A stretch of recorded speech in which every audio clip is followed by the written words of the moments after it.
Bonsoir à toutes et à tous, bienvenue dans Agri-News. Près de 20% de la nourriture gaspillée dans le monde, selon un rapport publié jeudi 4 mars 2021 par l'ONU.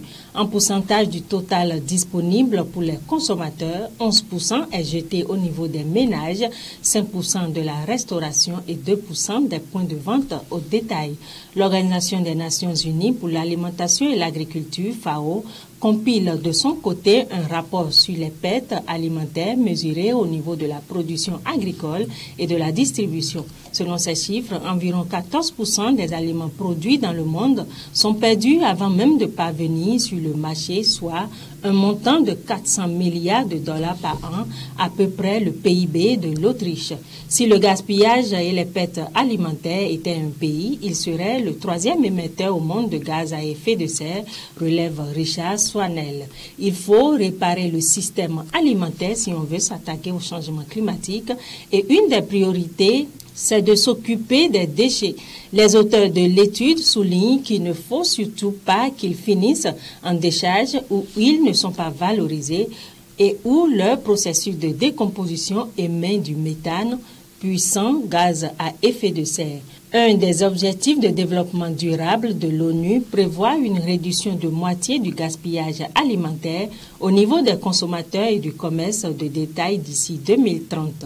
Les Nations Unies doivent d'ailleurs organiser à l'automne le tout premier sommet sur les systèmes alimentaires visant à des modes de production et de consommation plus sains, durables et équitables. Mettre fin à la faim dans le monde ne consiste pas seulement à produire plus de nourriture, affirme Barbara Well du Centre international de la pomme de terre. Selon lui, nourrir le monde est plus qu'un simple jeu de chiffres. Si la sécurité alimentaire était simplement une question de volume, la population mondiale serait nourrie 1,5 fois plus. La réalité, alors que la pandémie du Covid-19 a été exposée à un effet dévastateur, est que trop de personnes dans le monde dépendent de régimes alimentaires limités dans les endroits où les chaînes d'approvisionnement et les marchés sont plus faibles.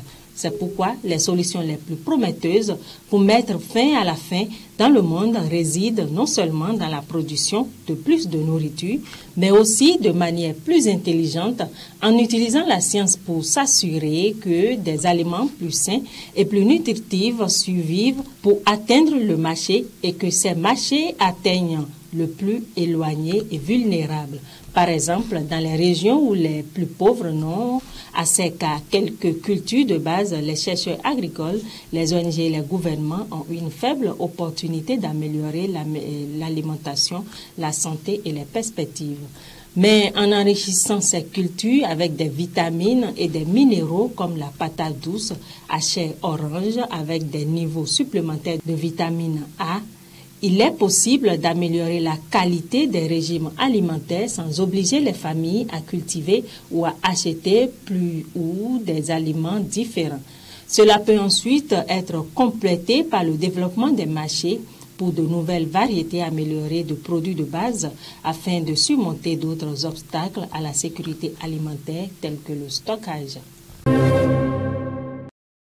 Et puis, la Russie va multiplier ses ventes de viande de dinde à l'Afrique. Les exportations russes de viande de dinde devraient être multipliées par 4 d'ici 2030 par rapport à 2020 et totaliser 35 000 tonnes pour une valeur de 75 millions de dollars selon les données d'AgroExport du ministère de l'Agriculture rapportées par l'agence ITA-TAS. L'Afrique se situe en première ligne parmi les marchés les plus prometteurs avec comme pays particulièrement ciblés le Bénin, la Guinée, le Ghana, le Libéria aux côtés du Congo, Gabon, la RDC, la Guinée équatoriale, l'Angola et l'Afrique du Sud. Selon l'étude d'AgroExport, les 8 700 tonnes exportées en 2020 sont déjà en hausse de 2,5 fois par rapport à 2019, les recettes d'exportation ayant grimpé à 13,5 millions de dollars contre 6,6 millions de dollars. À fin 2020, les principales destinations de ces ventes de viande de dinde ont été la Chine, l'Ukraine, mais aussi des pays de l'Afrique et du Proche-Orient. La production russe de viande de dinde a fait un bond en un an de 20% en 2020 à 330 000 tonnes. revient en Afrique avec Alibaba qui booste l'agriculture rwandaise grâce aux bonnes relations avec les deux États, mais surtout à son accès pionnier à la plateforme commerciale d'Alibaba. Kigali a trouvé un débouché de choix à sa production agricole. Si Diego Taïroa, un producteur rwandais de piment, exporte ses produits vers plusieurs capitales européennes, c'est la Chine où il est présent depuis 2019 qu'il considère comme son marché le plus sûr avec une croissance continue. Les bonnes relations entre la Chine et le Rwanda ont permis à des agriculteurs comme moi de réaliser nos rêves. Le marché chinois est assez unique par rapport aux autres car il accepte une large gamme de marchandises sans grande complication, explique-t-il à The Africa Report de Jeune Afrique.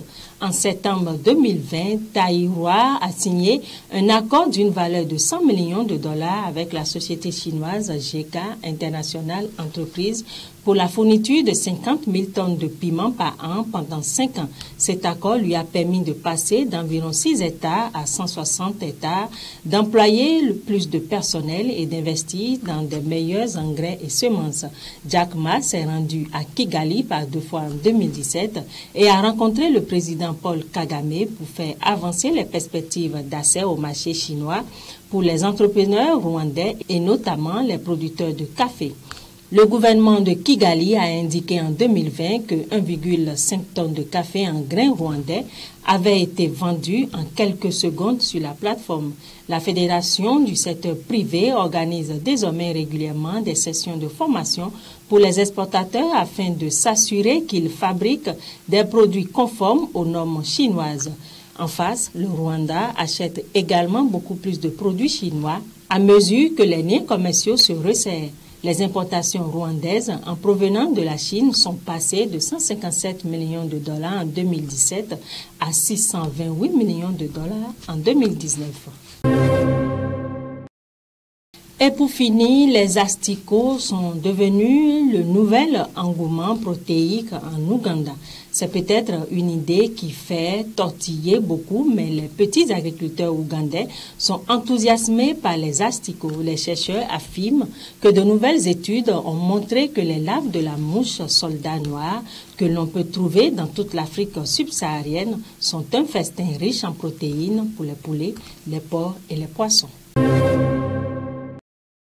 C'est la fin de cette édition. Merci de nous avoir suivis.